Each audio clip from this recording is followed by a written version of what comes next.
बिस्मिल्लाहिर्रहमानिर्रहीम अस्सलाम वालेकुम रहमतुल्लाहि व बरकातुहू। ना, नेक्स्ट वीडियो।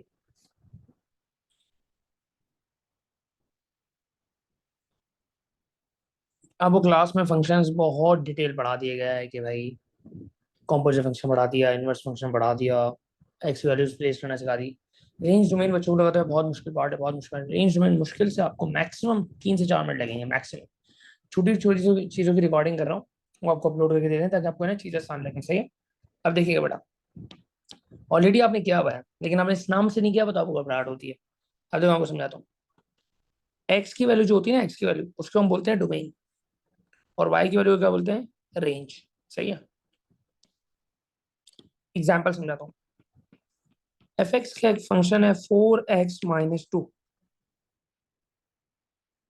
सही है, 4x-2। अब हम नोटिस करो, अब बोल रहे थे F2 निकालो, तो ये x की वैल्यू क्या हो गई, 2 हो गई। तो अब जहां x की वैल्यू 2 प्लेस करोगे तो F2 की वैल्यू क्या हो जाएगी, 4 2 8 -2 is 6। तो मतलब ये है, ये आपकी x की वैल्यू है, तो ये आपकी y की वैल्यू। तो रेंज डोमेन का मतलब होता है कि x की वैल्यू को डोमेन बोलते हैं, डोमेन बोलते हैं, और y की वैल्यू को रेंज बोलते हैं। सही है ना। अब ये बहुत बेसिक बेसिक चीज़ है। एक और चीज़ समझाता हूँ आपको। अगर आपने कभी नोटिस किया हो, वैसे बहुत कम यहाँ पे काम की बात की है, लेकिन अब काम हो सकता है इसका। 3/x-1 है, और आपने देखा हो तो यहाँ लिखा होता है कि x is not equals to, x is not equals to 1। क्यों? अगर आप नोटिस करो, इस डिनोमिनेटर में अगर आपने x की यहाँ पे 1 लगा दिया तो 1 - 1 क्या हो जाएगा, 0। तो भाई ये तो फंक्शन ही खत्म हो गया, ये तो फंक्शन ही खत्म हो गया। मतलब सवाल, मतलब इम्पॉसिबल हो गया, पॉसिबल ही नहीं है ना। जो आपने एक्स वैल्यू पे ऐसी वैल्यू प्लेस कर दी कि फंक्शन ही खत्म हो गया। तो यहाँ पे कभी भी अगर डिनोमिनेटर में ऐसा सवाल है, लेट्स सपोज, अब एक और एग्जांपल देते हैं। ये सवाल है f(x = 4/x-8)।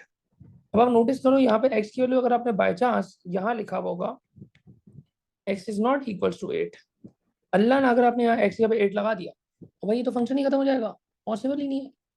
तो यहाँ 8 तो पॉसिबल ही नहीं है, फंक्शन ही खत्म हो जाएगा। सही है। अब लेट सपोज आपने, आपको समझा कि मतलब इसे काम कैसे, एक सवाल आ रहा हो ना भाई, क्यों समझा रहा है। तो मतलब अगर कभी सवाल आ सकता है, वैसे मतलब रेयर केस में सवाल आ सकता है कि भाई आप बताओ यहाँ पे एक्स की वैल्यू क्या हो गया, फंक्शन पॉसिबल ही नहीं है। तो आप बोलेगे भाई डिनोमिनेटर में अगर आप यहाँ पे 1 लगा दो तो 1 - 1 0 हो जाएगा, पॉसिबल ही नहीं है।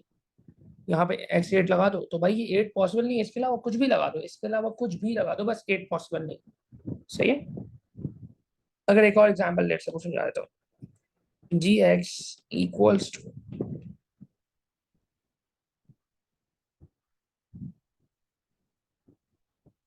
यहाँ पे भाई x is not equals to, ये +9 कर लो, -9 नहीं हो सकता भाई।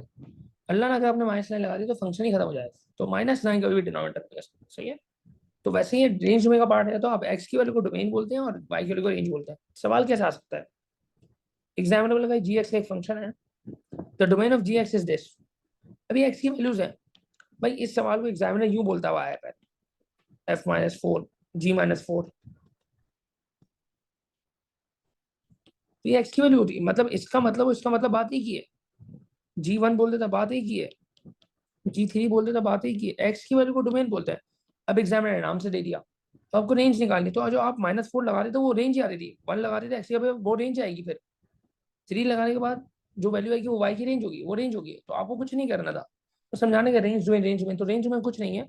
आपने क्या किया यहाँ पे, g(x = 3x - 4), एक बार एक्स यहाँ पे -4 लगा दिया,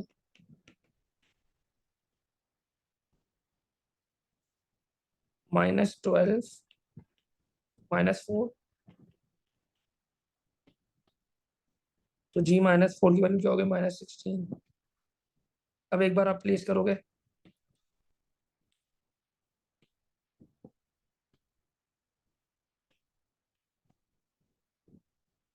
1,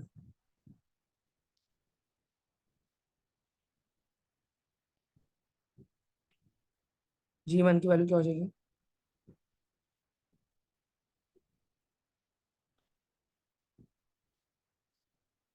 G1 की वैल्यू हो गई -1, तो ये आपकी सही है।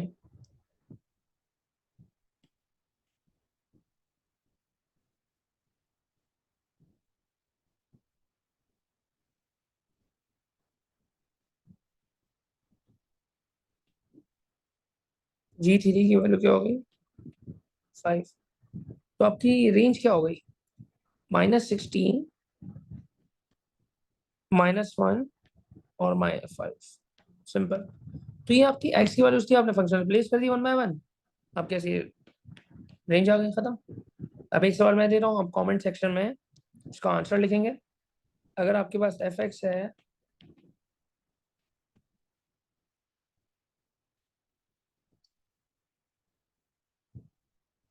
नहीं इसको कर लो आप 2, अब इसको साइन 2x माइनस 2 सही है। The domain is